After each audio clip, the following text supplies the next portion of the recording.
Chapter 1. The Mystic Personality. A connection to God achieved via manifestation and contemplation. At birth, what is decided for us? We have parents, live amongst other families, and will inevitably be influenced by the times of the world that coincide with our existence. Does the individual have some say in their destiny? Where will they end up after the journey? Our hearts are our most powerful resource for becoming the most ideal versions of ourselves. By looking within, we may grow beyond the folly of the past and build a world that makes it easier for others to eventually do the same. In this way, humanity lives on eternally. Nearly all Eastern schools of thought acknowledge the core of humanity lodged at the heart of every individual. To be alive is to recognize how every piece of the cosmic puzzle fits perfectly together. Buddhist and Hindu ideology envelops this notion using the word Dharma, the naturally occurring tapestry of order and union between all things in this world. What connects the individual mortal, cold and alone, to this network of enlightenment, allowing the individual to tap into the divine knowledge guiding us as a whole to survival where no direct instruction is given? We're all human beings with needs that are immediately recognizable. When the mortal body is taken off course, distracted by food that's too sweet or a bed that is too comfortable, the human organism suffers. When one player takes too much, others go without. Greek mysticism has a word for the intellect that all mortals are able to seek guidance from. Nous, translated into English as mind, was of great importance to the greatest minds of the age, Plato and Aristotle being two of note. Less a matter of the physical brain, and more a matter of how our thoughts and internal machinations alchemize into action and consequence, matters of the nous are immaterial. What is the right thing to do in a given situation? What can be done by me, here, in my body, to produce an outcome that harms nobody and potentially will improve the experience of myself or those that I live alongside in this world? In essence, the nous is the conscience, the moral compass of the mystic mind. Where the mischievous individual is misguided by immediate gratification, the nous intervenes with a vision of richer rewards beyond the forbidden fruit that beckons us to ruin.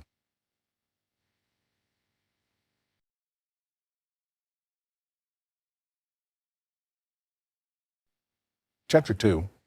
Always mind, never matter. A true mystic lives in two different worlds simultaneously, the outer physical world and an inner spiritual world occupied by the presence of God. Noetic activity is associated with inner thought, as opposed to the outward action that results. Heraclitus, in a moment of anguish, is known for once exclaiming that much learning does not teach nous. This suggests that all the tools necessary to incorporate oneself into the fabric of life are already in our hands. One must only be so bold as to follow their divine lead, even when our surrounding circumstances may point us in a different, more immediately appealing direction. Mind over matter is an idiom overused to the point of being contrived. The body is composed of matter, the physical mind included. Factoring in the inevitable material nature of the mortal being is aided by Parmenides' notion of doxa, or opinion, versus aletheia, or truth. Doxa is the whim of the body, prioritizing the matter of the body that one senses tangibly. Aletheia is more concerned with the well-being of all players simultaneously, the cognating individual in question very much included, preserving the intangible human mind for generations beyond what individual, selfish intent and acquisition would reap otherwise. Survival, in the grand scheme of things, is the ultimate wealth to be found. When one maximizes their actions philosophically, it becomes apparent that, like parents saving for the future of their children, a rejection of the desires of the present, lay the foundation for a future that is freer of suffering than one simply set upon the bedrock of life to roast in the sun. We forget that this is easy, especially if one is not born into a life that is comfortable and stable from the beginning. What then is the most effective means of guiding the wayward mind, bound by a physical body and strangled by the discomfort of life, inward toward spiritual enlightenment? To God, the measure for success is the achieving of a soul's life purpose.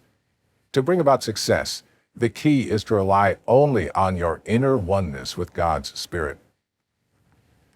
Aristotle, in his work on the soul, defines nous as the capacity to become everything. To be human is to recognize a finite set of objective needs. Once these needs are met on the ground level, what remains to be done in life?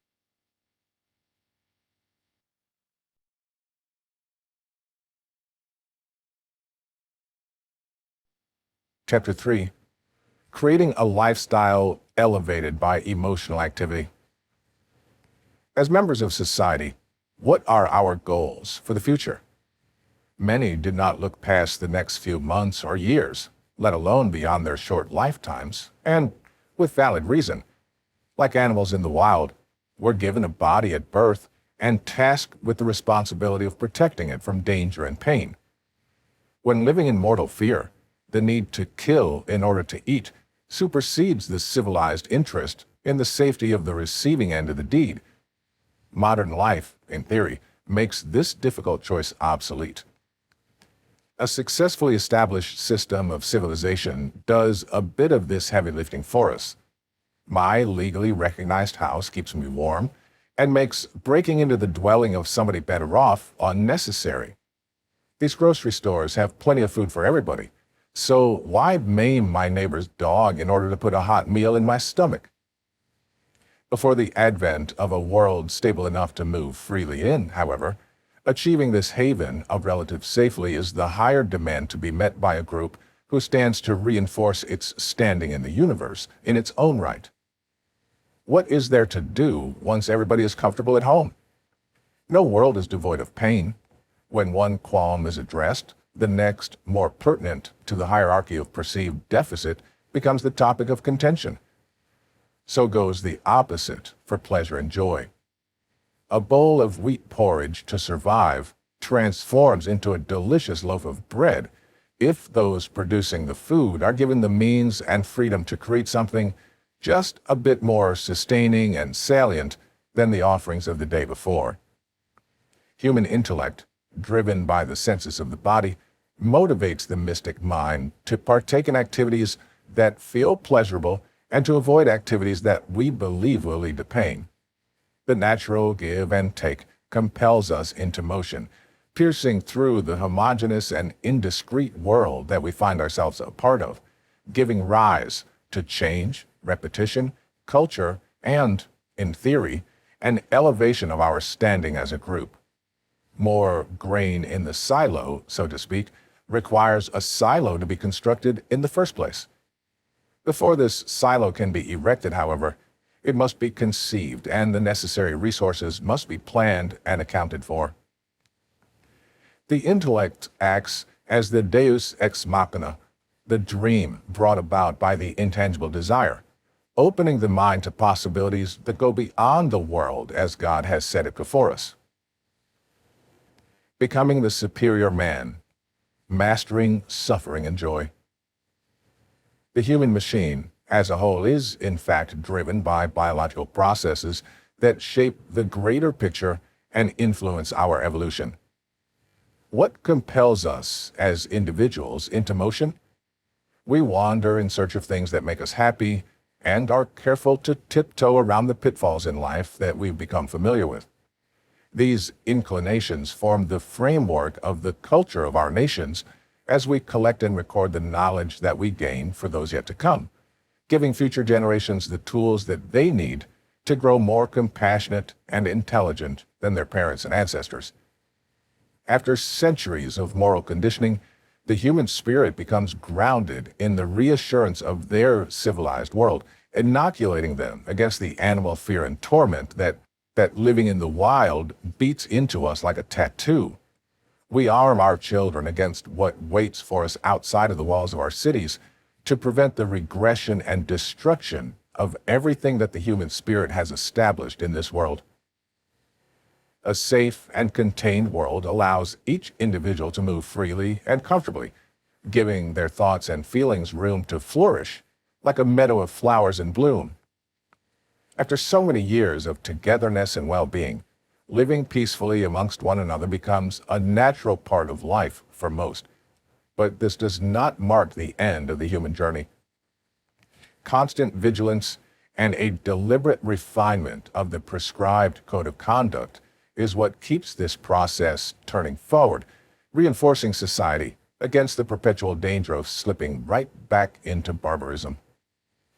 Only through renewed discipline are we truly able to become masters of our own pleasure and pain, applying the conduit of life constructively, as opposed to simply using these signals as a way to pass the time before death. Our internal relay system, connecting us to reality, is razor sharp and moves at light speed. The prospect of an impending public speaking obligation, for example, will be enough to send the most timid among us running for the hills, despite the fact that this non-lethal event is not even yet upon them. The fear we feel when confronted with something that makes us uncomfortable, and conversely, the allure of a possibility that entices us greatly, takes us through an emotional roller coaster, even as we sit alone in our rooms, merely contemplating what the scenario in question would entail. Fear, lust, excitement, and hatred all run rampant as we live imaginary lives in anticipation of the singular outcome that lies in our future. Do we gain wisdom from these transcendental thought exercises? Are we limited by the insight that the real world has lent us previously, bound by what the universe has not yet revealed? Turning inward for important answers is the heart of the practice that we wish to share with you. Only in this way can the mystic mind be accessed and utilized for the good of the world. Emerging from the cave of introspection, we find ourselves transformed in the light of a new morning. We are moved in such an essential way from the place in the universe that we occupied before turning away from the world, in order to clear the mystic mind and free it from distraction during this vital emotional process. The person that we wish to become morphs as we consider the direction each path at our feet would take us in. What felt like our best bet yesterday may be quite different from what we now know to be the correct way to go. This blurs the line between imagination and the tangible world around us. Our bodies change, and the emotions that we wear on our faces reflect these ruminations as our thoughts are adjusted like sails of a ship. The inner workings of the human brain become manifest in this way as thoughts spill out of the mind and become the actions of the body and the resonance of the words that we write and speak. We've defeated our inferior past identity. The person that we become today turns into the enemy of tomorrow, demanding a new victor, us, again.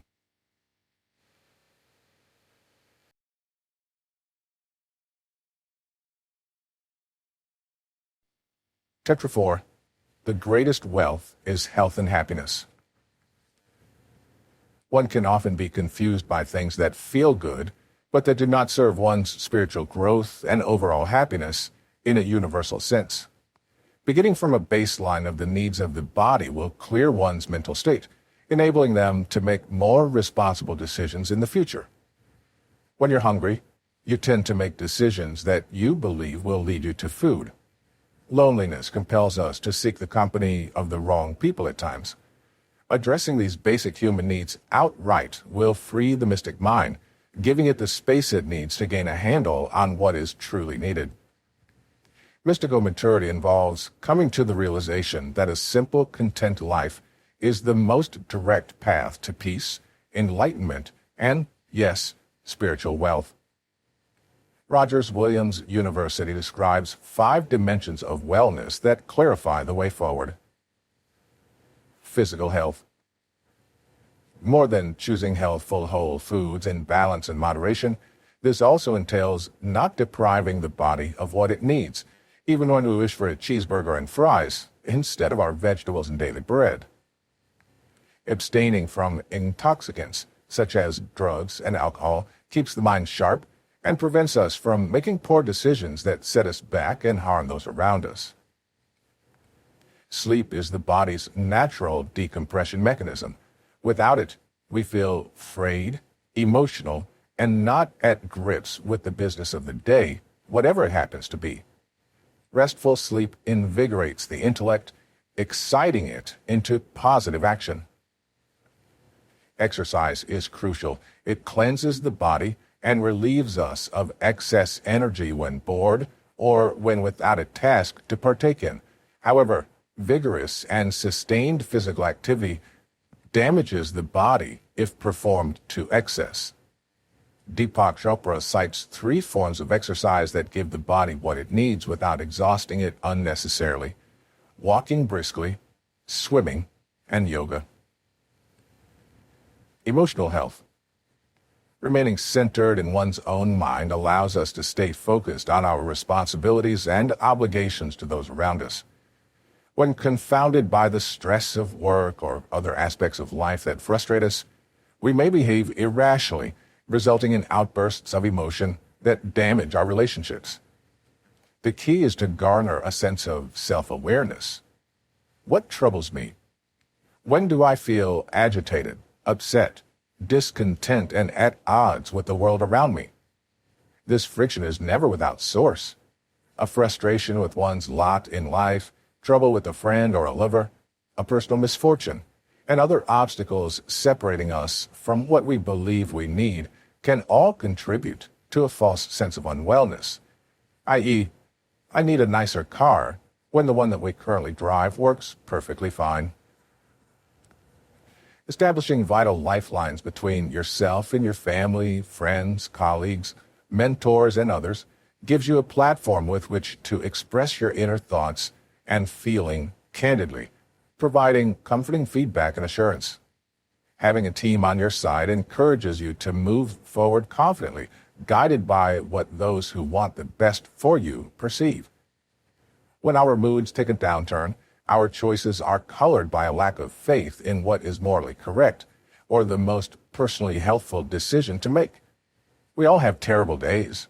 When the rain is pouring, one must avoid being washed away at any cost, even if this means taking a break, having a cup of tea, or taking a short walk just to clear your mind.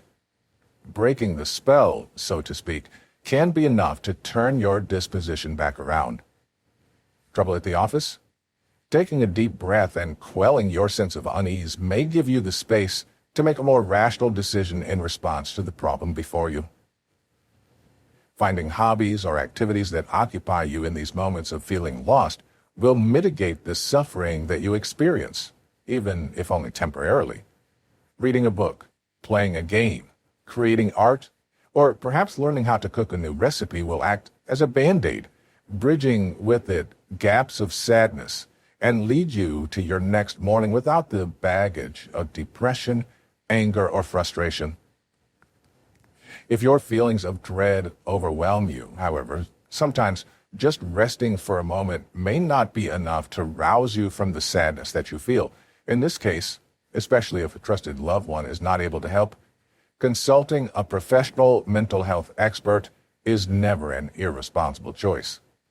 It may feel uncomfortable to seek the counsel of a stranger, but their education gives them insight into the psyche in turmoil. They'll give you the means to articulate the underlying dysfunction that you feel and provide options of recourse that will set the stage for a more holistically healthy future. Social health. Finding one's place in society begins first in the family and continues as we grow and become adult members of our communities locally. Reaching out and becoming more involved with the social systems that make up the modern world around us is what links us to one another as an intelligent society of contributing players. Naturally, this will begin when one enters the school system. As adults, however, our occupations will determine who we interact with and develop alongside throughout ourselves. Entering the workforce with vigor and enthusiasm involves dedicating ourselves to something that we are passionate about: health, education, resource allocation, and providing goods and services that make contemporary life possible and enjoyable for others.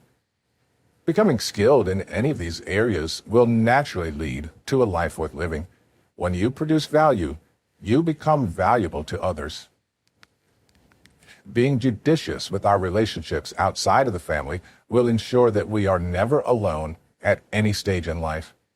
Choosing friends and romantic partners that see you beyond your physical appearance and economic class is very important. Wanting to be seen with the correct people will only lead to misery. The right people to cherish will be by your side through hell and high water. Knowing when to distance yourself from a toxic presence is a matter of tapping into your own innate mystical mind. If you do find yourself alone, there are a variety of ways to become a more active member of the world around you. Intramural sports, community clubs, volunteer activities, and the like will all lead you toward like-minded individuals just as hungry for camaraderie as you are. Choose an activity that gratifies you. You'll be bound to find friends that will last a lifetime. Intellectual health. Learning about the world around us is a lifelong endeavor. There's never a lack of something new to discover and take pleasure in.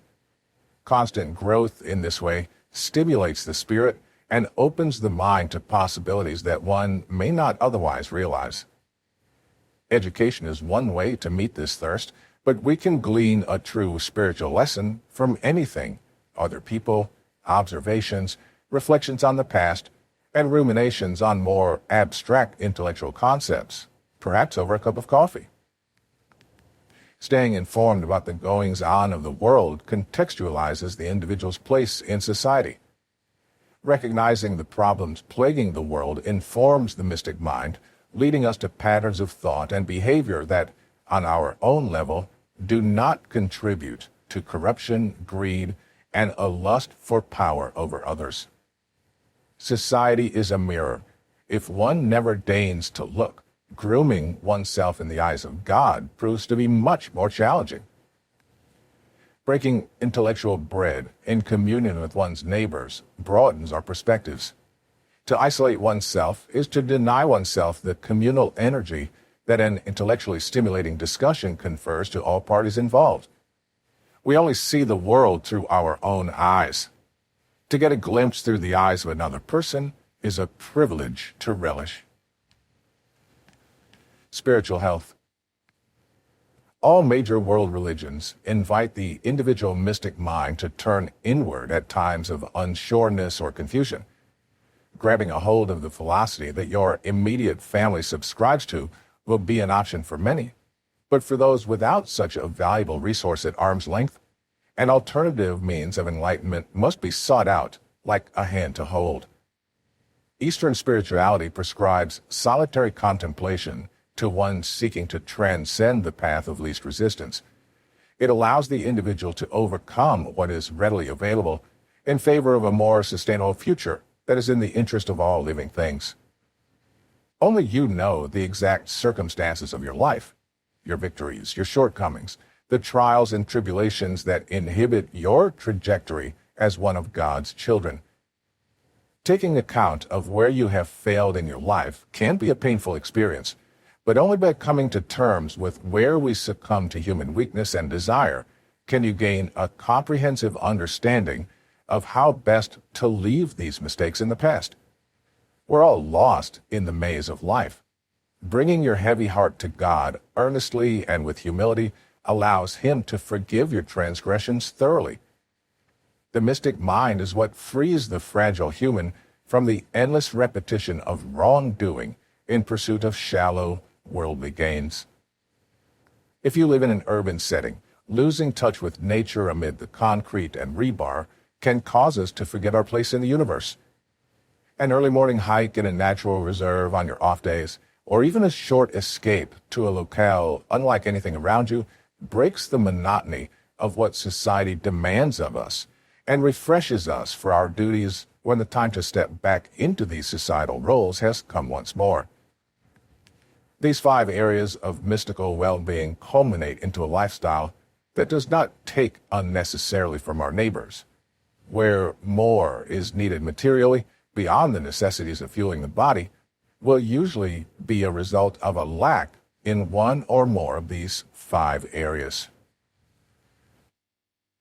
To want nothing beyond what is strictly necessary is challenging for any mortal. To come as close to a wasteless and unobtrusive life is the goal. Nobody is perfect, but all of us can improve ourselves, little by little, one day at a time. The less we take, the less we desire. If you depend on any external factor to feel satisfied, then it's imperative that change is embraced. Since all sources of happiness are to be found within and can be created by higher intelligence, the idea is to be close to yourself and have a well-rounded world. It's always an under-construction project, but in a nutshell, learn to manage your emotions from moment to moment. That takes practice, and practice is the mother of skill. Tony Robbins, Fueling the Body for Spiritual Success. A holistically sound diet will be the difference between fueling your vehicle with gasoline and orange juice. You need to provide it with what it truly needs, not just what catches your fancy at the time. Embrace change in all aspects of life to inject the body with new information on a cellular level. Fad diets will come and go. Notice, however, the trends that endure over centuries. A sustaining carbohydrate, fibrous greens, and other vegetables, and at least one type of lipid to satisfy deeply and to aid in the absorption of micronutrients will be found on plates transculturally. One should not eat only one type of food unless extenuating circumstances make austerity a necessity. Eating all the colors of the rainbow, ruby red beets, vibrant and vitamin-rich citrus, and berries packed with antioxidants gives the body a spectrum of resources with which to replenish itself. Just as important as the exact type of food that you choose to include in your diet are the habits that you form around every meal or snack. The body is a marvel, even if only given the staple necessity required to keep it alive. Preparing food and eating it in a civilized manner arguably is the difference between being a nourished being and one that is full of food, yet still hungry for more. 1. Eat only when hungry. Modern people like us are spoiled. Food is abundant and designed to make us salivate. Practicing mindfulness when eating, and even when simply deciding whether to eat or not in the first place, prevents us from bogging our systems down with junk that it does not need or even want. 2. Eating slowly and thoroughly. The stomach has no teeth. The process of breaking food down gastronomically is physical, automatic, and chemically driven. Whatever we send down the pipe sits in a pile waiting to decompose. The larger each particulate, the longer this chemical process needs to penetrate each piece of rice to the core. Time is of the essence in digestion. If the acid in the stomach is not able to break down what we give it before the smooth muscles pass it along to the small intestine, your body system will be worse off. This, in an ideal sense, should be the absorptive stage of the operation. Large chunks of food pass through undisturbed, impervious to the minute interplay of cilia taking in micronutrients free of the organic matter containing them. An unfortunate bowel movement will be the result, an easily avoidable fate for the mindful eater. 3. Making the ethical choice. A plant-based diet is objectively the correct lifestyle to follow, but like any indulgence, moderate consumption of food eaten for pleasure is sometimes exactly what the weary mystic mind requires in order to trudge through a rough week. We say this to encourage responsible decision-making at the supermarket and to dissuade those who may feel as though one healthy swap is negated by an old favorite included in the mix. This goes beyond choosing the meat or dairy-free option. Even if your diet includes meat, fish, or eggs, there's always a more sustainable and humane brand to choose. The same goes for conflict-driven industries like chocolate and coffee. If you have the means, always support a fair trade provider. Exercise for spiritual well-being. In the Vedic ideology, exercise is recommended every single day, although not quite in the same way that Westerners view the practice. Vigorous exercise is demanding on the body. When you feel the burn, your muscles are the ones taking on the brunt of the damage. If you've ever felt the aching pain characteristic of intense physical training, you're familiar with the process known as glycolysis, the breakdown and digestion of tissue torn when the human body is pushed to the limit. While this way of exercising delivers results that speak for themselves in terms of how one looks in their swimsuit, if one is to regard the body as a whole that should be preserved when possible, the conflict in interest will be more than apparent. It can be invigorating to test your skills and work up an appetite, but we do so in order to consume more than what we need and to attract the company of others who may not be as interested in a package more modest.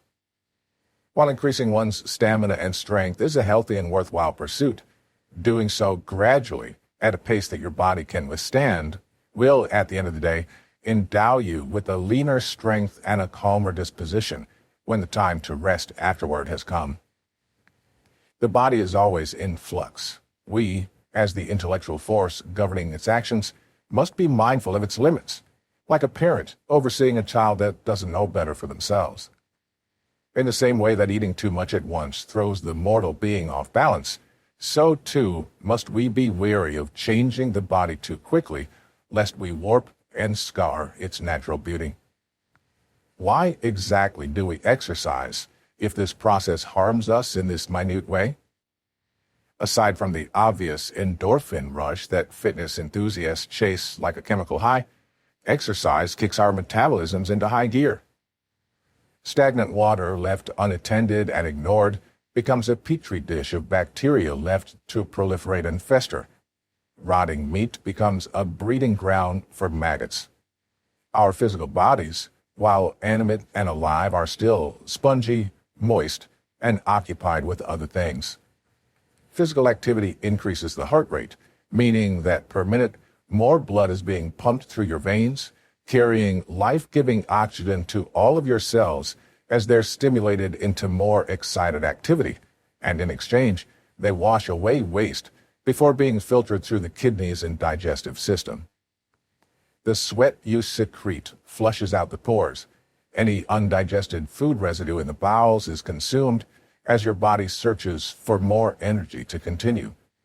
Fat is broken down, freeing any impurities bound therein. A rolling stone, as they say, gathers no moss. When coming up with your daily exercise routine, the emphasis should be on encouraging improved circulation, stretching the muscles, and practicing rhythmic breathing. The three most beneficial forms of exercise in this way, according to experts, are walking briskly, yoga, and swimming. These low-impact activities free the body of the malaise that modern life imposes. Sitting hunched over a keyboard 5 days a week will certainly take its toll after so many years if the body's never given a reprieve. With all of that being said, like any enjoyable hobby, giving a workout your all on occasion will certainly not kill you if done responsibly and in moderation. The key is listening to the body when it's telling you that it has had enough. When the child is tired and hungry, your job is to feed it and allow it to rest. Freeing the mystic mind of impurity. Why is one man sad and another man happy? In short circumstances, and in a general sense, nobody is able to choose when, where, and to whom they're born. This lottery is the only difference between all people without exception.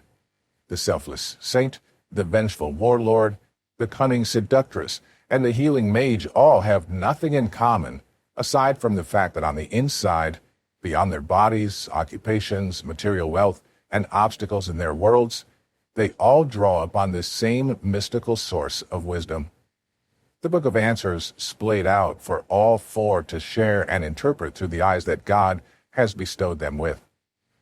Some people are born with terrible eyesight in this way, through no fault of their own. Waking up into the universe with mud in one's eyes clouding the light radiating from above makes seeing the world a bit more difficult. But this condition will not diminish the warmth that they feel when giving an opportunity to bask in it freely. One vital pillar of emotional maturity for those who are not born with mud in their eyes, most pertinently, is understanding this thoroughly, recognizing that so many of their brothers and sisters have been rendered completely blind in this way, and on top of this, are never even given a chance to rest in the sun at all. A lifetime of turmoil, imposed filth, and struggle will not make clarifying the vision impossible. When constantly fighting an uphill battle, however, it goes without saying, where would such a person find the time? Try juggling while riding a motorcycle, moving 2 times faster than the acceptable speed limit for everything else. Keeping one's eyes on the road while making sure that all of the lovely plates remain spinning and in balance is a tall task to demand of them. Most will choose to drop the plates in favor of the handlebars so that they do not die painfully or cause somebody else on the highway to do the same. We preface this section because for those with a valet driver and only one ball to keep up in the air at a time, purifying one's life, so to speak, is much easier. If one is to apply the same standard to those caught in the undertow as they do to themselves. Safely at harbor in a big expensive boat, the civilized world would be absolutely doomed, and with good reason. Physical purification. The eternal question, what belongs inside of the body? We breathe, water ourselves, and consume food. One will notice, however, that nearly daily, the mortal body performs some ritual of elimination. Every breath outward constitutes a rejection of the carbon dioxide that is actually toxic to us. Do the most devoted disciples of the mystic mind eat? How can they? All attachment binds us to this world. Every morsel of food taken inward, one that could be used to feed one more in need than oneself. Extremism in this way, while a useful tool when one is fasting temporarily, is not a catch-all for the individual adamant on proving to the world that he or she is free of sin. What makes a decision sinful? When there's enough food for everybody, does accepting your portion for the day make you evil? Absolutely not. This school of thought serves humanity, and by extension, the bodies that form the pyramid of life, yours very much included. Therefore, purification, in an ordinary daily sense, when there is plenty to go around, becomes a matter of choosing what does not harm us in the appropriate amount when the body calls for it. Clean water is a privilege in this world. If one has the means to purify their supply, they should do so, without question. If all that they're able to find is water from the river, however, turning one's nose up at the notion does not serve the body which needs to drink. This is the balancing act that we perform and always keep in mind. Modern life affords us the luxury of whole foods in abundance whenever we choose to purchase them from the supermarket. The affluent have developed a penchant for raw diets that do not sully the food or degrade the natural compounds that the bounty of the earth imparts naturally. So long as our world is able to sustain these channels of food that would otherwise be unavailable, choosing this path, if the body does not protest, is a perfectly fine way to get by. To claim that the only way to purify oneself is by always choosing the most expensive, exotic, and appealing options one can afford at any level is unwise in a modern world that necessitates the responsible use of our own personal resources. Living as simply as possible keeps us all well within our means. Money is an artificial construct. In the Western world, little is scarce. The objective needs of the human body, in a physical sense, are literally identical for all human beings, regardless of their stature in society or the capital at their disposal. A bowl of rice daily cleanses the soul more thoroughly than a 2-week green juice cleanse, although the latter may afford the individual a cleaner colon when all is said and done. The needs of the body and the needs of the mystic mind that relate to the food and drink that we choose are quite different. Both are important. Fasting should be seasonal and periodic, done intuitively at the discretion of the individual, and broken by periods of celebrative nourishment in order to keep the body in good working order. The body needs to feel full. The soul needs to feel free. When the body is free, the soul floats off into space. When the soul is full, it weighs the body down, trapping it in misery. Much like the warming and cooling qualities of traditional Chinese holistic theory, the individual must play doctor with himself or herself. They must diagnose the ail that they feel when hunger strikes and make the correct choice for what is best for both body and spirit. Sometimes we eat a bit too much. Other times, we're so taken by fear that we can scarcely take a bite at all. A fearful mind, in its most mature condition, recognizes the need for a sip of milk when the body is too weak for bread. Spiritual purification. Contrary to popular belief, it is 100% impossible to fast the sin away. Fasting is a powerful tool that we use to clarify our spiritual vision. It does not erase wrongdoing, or even make us more inclined to behave ourselves as we walk amongst our brothers and sisters. In fact, fasting excessively starves the physical brain of the fuel that it needs to remain in touch with the everlasting source of divine wisdom that we, as finite, mortal human beings, rely on to guide us to this light that cannot be seen with the eyes, much like a motherboard with fraying diodes. To wear a body that falsely claims to be free of sin does nothing for the individual on a spiritual level. After addressing one's basic needs, the true work at hand becomes as clear as day. We are sentient, morally sensitive living beings. When we do something that is dishonest or harmful to others, we feel it viscerally when not deigning to numb the inconvenience of the shared pain with gluttony, gold, lust, or conquest over those weaker than us. There are two responsibilities that we must uphold throughout our lives: recognition and atonement for previous transgression. It is not productive to fixate on small intrusions, such as every time we brush shoulders accidentally with a stranger as we pass them on our way, an event that truly harms nobody. Pretending that a decision that we've made in the past did not harm somebody, when in reality it actually did, is also a waste of time if a civilized mystic mind is what you wish to achieve in this life. We're not children. Playing pretend when there's blood on the floor and drawing attention away from the violence in favor of something silly is a terrible crime. We're all powerful. Our clumsy bodies damage the world when we swing our arms around with impunity just because it feels good to do so. When joining a group, such as a company or a circle of friends, one keeps themselves free of sin by staying very still, gravitating to a void to be filled socially and structurally in terms of the work to be done, and there's always more work to be done. These systems, if valid, grow to include all earnest participants.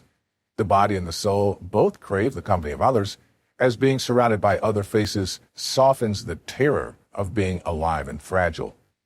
They're so happy. I can be happy too if I work hard. As such, when we feel the stone of sin passing through our spiritual beings, we must remember where it originated. If the damage persists, the party at fault must make amends. Undoing the damage, like spilling a glass of milk, is impossible to do perfectly in reality. Mending the wound, and once healed, keeping the scar in mind as a reminder, is all that can be done. If the transgression is not lethal or morally reprehensible, one can hope for forgiveness. avoidance of future transgression. After removing the shackles of ignorance one by one, as we all must do as animals living in a universe that comes with no instruction manual, we may feel shame for what we've done in the past, before coming to terms fully with the consequences of selfishness and hatred as they play out maximally. A bully on the playground may not connect the fun that they experience when they torment their victim with the eventual toll that their cruelty will have in the future. Even if they never touch the one who they cause to suffer, blood may be drawn indirectly, should they send the top spinning in a direction that causes them to harm others. In our day and age of rampant gun violence, it's obvious that we are all dangerously volatile in this way. Before sticking one's fork into an outlet that they happen on incidentally, just to see what would happen, it's best to instate an internal code of conduct that prevents the damage that this inclination tends to bring about, lest they short out the entire building, putting everybody living inside in danger. Finding mystic love in our mortal, finite world. In such a significant way, the people that we share our lifetimes with are literally the only true source of wealth in an everlasting sense. Friends and family surround us. One of the most important companions that we find and grab a hold of in this world, however, will inevitably be our life partner, the one that we share our hearts wholly with through thick and thin. While we, as young people, may spend some time in our youths practicing for the one we're meant to be with for good, monogamy, as a mature adult, stabilizes society as a whole without question, sexual orientation and the prospect of children notwithstanding. A life partner centers and comforts the mystic mind as a constant hand to hold and face to remember. Being alone is one of the most tragic ways to go through life. We're never invited to share the opposing viewpoint, and as a result, our own perspective becomes outdated, stale, and useless after so many years without protest. We clash and spar with our life partners, wearing away the rough animal edges, polishing the mirror, and making it easier for both individuals to see themselves and one another more clearly. The trials of living communally with the rest of society, in contrast to fending only for oneself in a strictly natural context, comes with duties that are at times in conflict with some of our most deeply intrinsic needs. Sexual partnership, being the fountain of life, is near the top of this list. We lust for beauty and youth and for material wealth beyond what we can see. Neither of these desires need be fulfilled maximally. In fact, the deluded need for more will often cause us to pass right over the one that our bodies truly yearn for spiritually. Two people in honest love will live an extraordinarily pleasant life together, even if their needs are only met in the most basic sense. Knowing this allows you to take the rest of the trouble off of the table. Of course, as fragile and afraid entities, we all feel doubt at times when what we observe does not reflect what our hearts are telling us.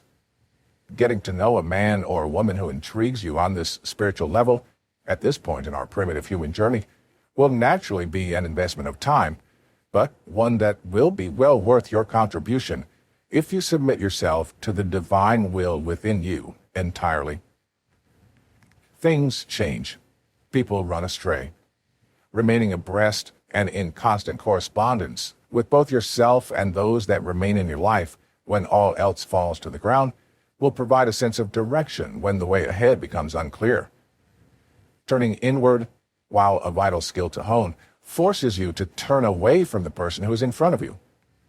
Try your best to divide the time devoted to each side of the coin wisely. When the most important person on the planet is in need, introspection can wait until tomorrow.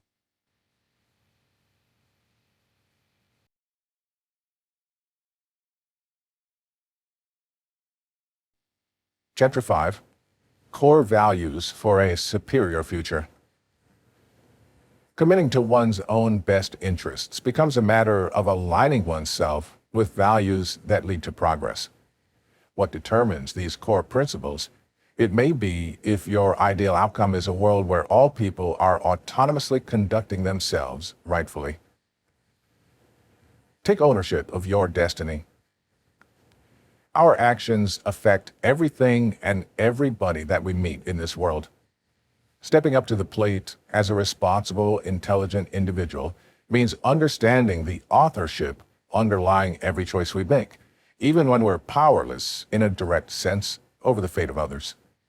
Perpetually questioning one's intentions prevents destructive action before it has a chance to seep through the walls of the personally cultivated mystic mind. We avoid staining others in this way, even if it happens to be with our own blood instead of theirs. A cleaner world is more pleasant to live in. Understand your desires and fears. Every thought that races across our mind finds its origin in desire or fear, whether immediate and direct or remembered. When the emotional animal mind overwhelms your better judgment with information believed to be too urgent to put aside, the intellectual being must quell the impulse, calming the beast and reassuring it of the safety of the present. Being in dialogue with the primitive parts of us more concerned with the survival of the individual than the betterment of mankind as a whole connects us to the strength and instinct of the past, exploiting the primal drive to survive and applying it to the task of building a more stable world for all participants. Create the world that you want to live in. With this in mind, how does one devise a system that works in the interest of all living beings? Does being hungry please you? If it does not, one should abstain from taking food from others. Do you prefer to be occupied and of use daily? Everybody does. In fact, we would argue that meaningful work not only keeps the individual out of trouble, it forms the backbone of an organized, long-standing group of cooperative people. To know what makes your own life worth living is to know how to care for others efficaciously and in a way that carries on positively. We love junk food.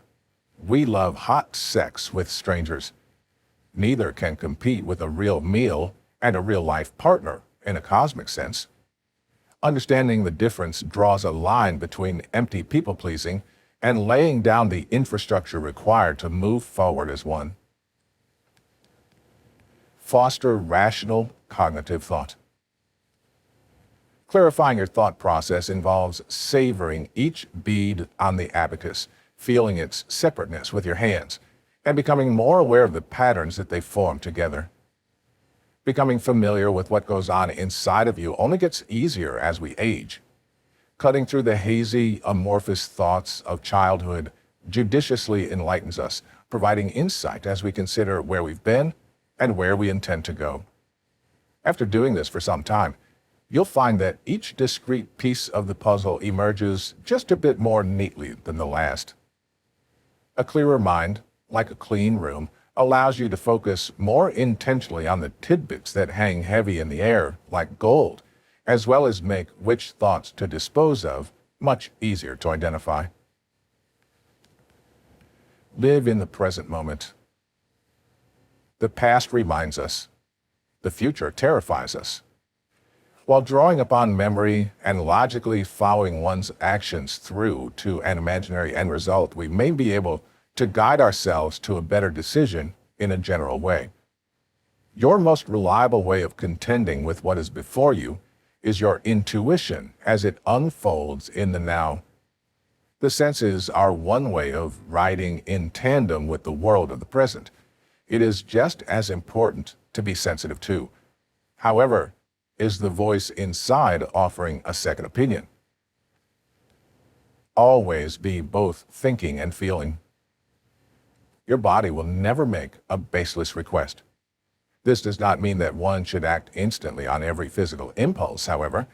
A snack when you're hungry can probably wait until after the meeting that you're already in the middle of at work. Some things cannot wait. A heart attack during the same meeting would probably warrant a trip to the emergency room immediately. The needs of the new world take a back seat momentarily to the survival of the body.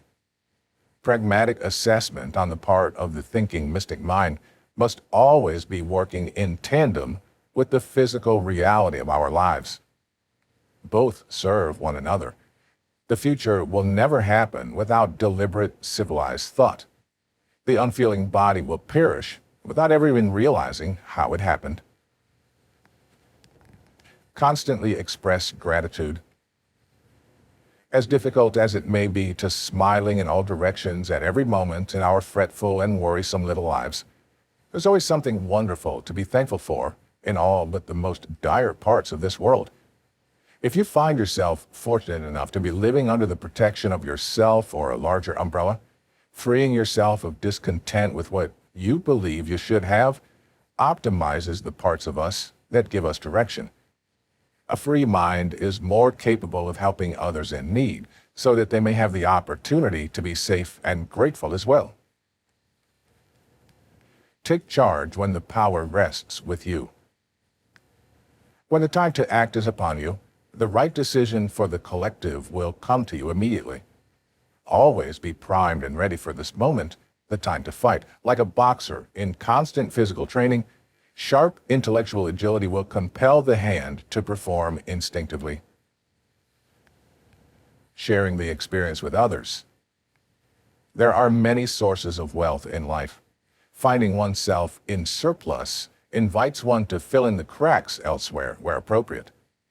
Lending one's skill set to help the underserved, sharing a meal with the hungry, and offering material capital to those trapped in a world that demands physical wealth alleviate the human condition that all people experience under such circumstances.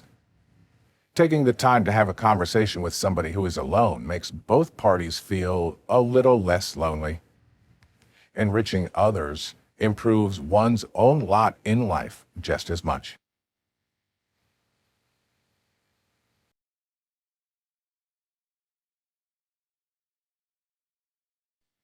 Chapter 6.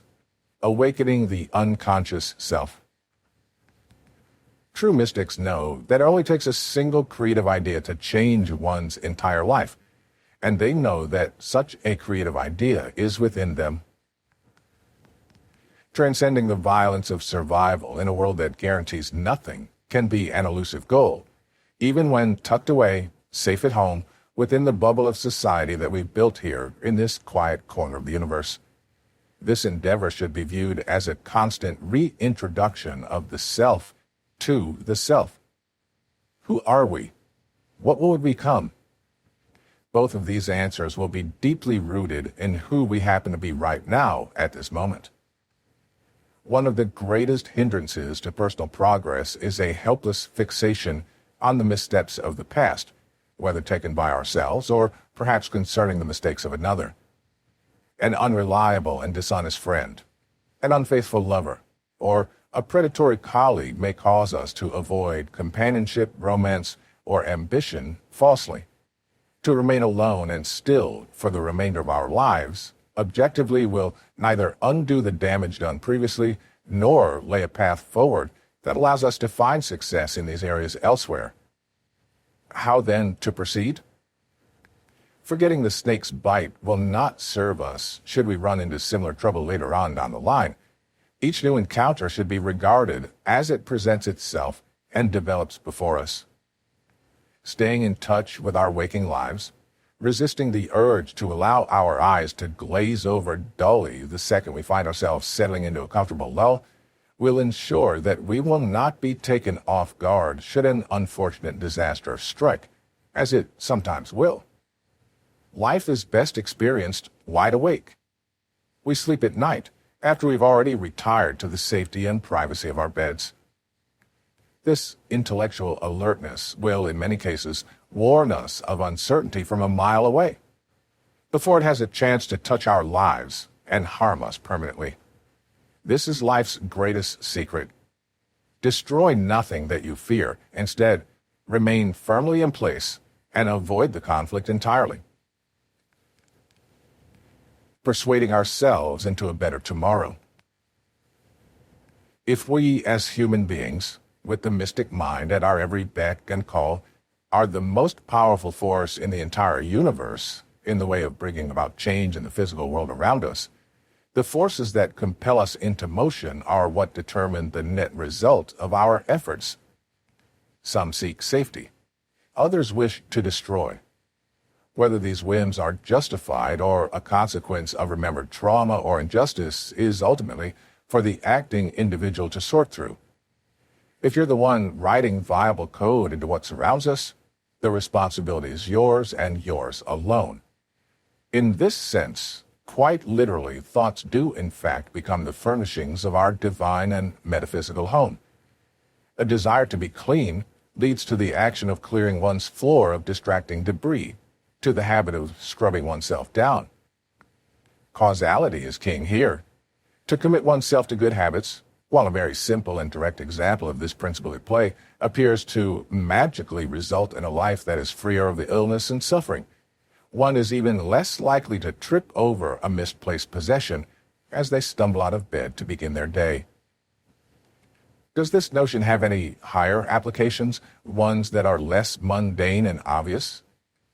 Our insides need to be clean too, but not everybody knows how to reach the parts of themselves that have been most deeply soiled by the reality of what it means to be a mortal body in a mystical, ever-changing world. Spiritual disease does not smell or throb like a festering boil. You'll not be left with a pool of vomit in front of you, because these stains are not really stains. The bile and the pus of a sick body pollutes the surrounding environment, but spiritual damage touches only the insides of other people if uncontained and free to contaminate. All of your worldly possessions will see the fire through. It will only be your loved ones who perish in the inferno. Mystical cleansing not only heals our own souls, it protects others as well. The unenlightened mind is like crude oil. It must be refined by either first-hand experience and revelation or through the guidance of a companion. Before becoming conditioned through honest and wholehearted introspection, the raw mystic mind may, at first, feel stifled by the practice of choking back the primal part of them that knows exactly what it takes to continue in an uncaring world. The suffocating sense of self-inhibition, a furious and unrelenting reminder of the pain that failure entails. When housed safely within the walls of civilization, however, we must convince this side of our inner being that there is more meaningful business to attend to in the absence of the danger of living a basal animal existence with no intelligent goal to be met. If you've ever found yourself unable to sleep at night, you're likely more than acquainted with the feeling of talking yourself through something that frightens you. This self-talk, something akin to reaching out to another for advice or comfort, may feel cyclical. Children may upset themselves as they contemplate the monsters living under their beds. We are not children, however. Not anymore. They feel afraid, but their fear, in this instance, is unfounded to some extent. Few people in this world truly have an angry demon waiting for them to fall into a stupor every night. Our point being, the ruminating mystical mind should discipline itself to only be concerned with real danger. Demons exist in our imagination.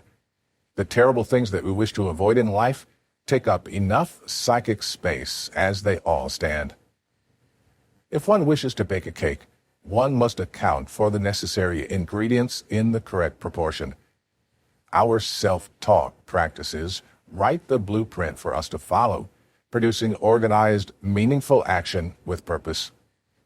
Square one for the mystic mind hungry for greatness should always be a resting place where they feel calm and collected, where they feel no outward pull in any direction.